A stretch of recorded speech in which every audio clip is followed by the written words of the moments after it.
Your cat isn't being a jerk. They're actually hunting. In the wild, cats test their prey by batting at it to see if it moves. That pen on your desk? To them, it could be alive. So they knock it off and watch.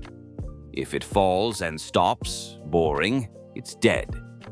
But if it rolls or bounces, now they're interested. It's basically target practice mixed with a science experiment. And the fact that you react every time, that just makes it more fun.